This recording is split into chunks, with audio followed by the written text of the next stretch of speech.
ગુજરાતમાં ફરી એક વખત લઠ્ઠાકાંડ થયો છે અને આ વખતે તો ગિફ્ટ સિટી વાળા ગાંધીનગરની અંદર લઠ્ઠાકાંડ થયો છે. ઝેરી દારૂ અથવા કેમિકલ વાળો દારૂ અથવા ભાજપ વાળા કે પોલીસ વાળાના કહેવા પ્રમાણે ઝેર વગરનો દારૂ પીવાથી 2 લોકોના મોત થયા છે. ગુજરાત માટે આ ભાજપના ભ્રષ્ટાચારી શાસનના કાળમાં એટલો દુઃખનો અને શરમનો વિષય છે કે એક તરફ ઝેરી દારૂ પીને, કેમિકલ વાળો દારૂ પીને કે નકલી દારૂ પીને કે ભાજપના નેતાઓ જે આયુર્વેદિક સિરપ વેચે છે એ સિરપ પીને લાખો લોકો મૃત્યુ પામે છે, બેમોત મરે છે. એક બાજુ ભાજપ વાળા છે દારૂબંધીના તાઇફાના નામે મોટા મોટા ભાષણો કરે છે કે દારૂબંધી દારૂબંધી, અને એક બાજુ આજ ભાજપ વાળા ગિફ્ટ સિટીની અંદર ખુલ્લે આમ વિદેશી મહેમાનોને અને ભાજપના નેતાઓ તેમજ એમના માનીતા ઉદ્યોગપતિઓને બિંદાસ ખુલ્લે આમ બેસીને પીવાની છૂટ આપે છે. બહુ ગૂંચવણભરી પરિસ્થિતિ છે અથવા તો બહુ દુઃખભરી પરિસ્થિતિ છે કે ગુજરાતમાં ગરીબો માટે ઝેરી અને કેમિકલ વાળો દારૂ અવેલેબલ છે. એ જ ગાંધીનગરની અંદર અમીર લોકો માટે શાનદાર બોટલની અંદર શાનદાર હોટલમાં બેસીને પીવાની વ્યવસ્થા છે.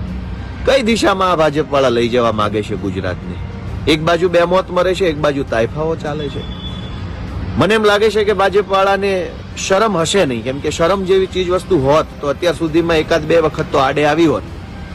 આટલી હદે બેશરમી, આટલી હદે દુષ્કૃત્ય કરનારા લોકોને, સત્તામાં બેઠેલા લોકોને આપણે બધા ઓળખી અને આપણા ગુજરાતને આવા લોકોથી બચાવીએ કે જે બે મોઢાની વાતો કરે છે, દોગલી વાતો કરે છે અને ગુજરાતની જનતાને વારંવાર ઝેરી દારૂ, કેમિકલ વાળો દારૂ કે ભાજપ વાળા વેચે કેમિકલ યુક્ત સિરપ ટાઈપના નશીલા પદાર્થો પીવડાવી અને બેમોત મારે છે.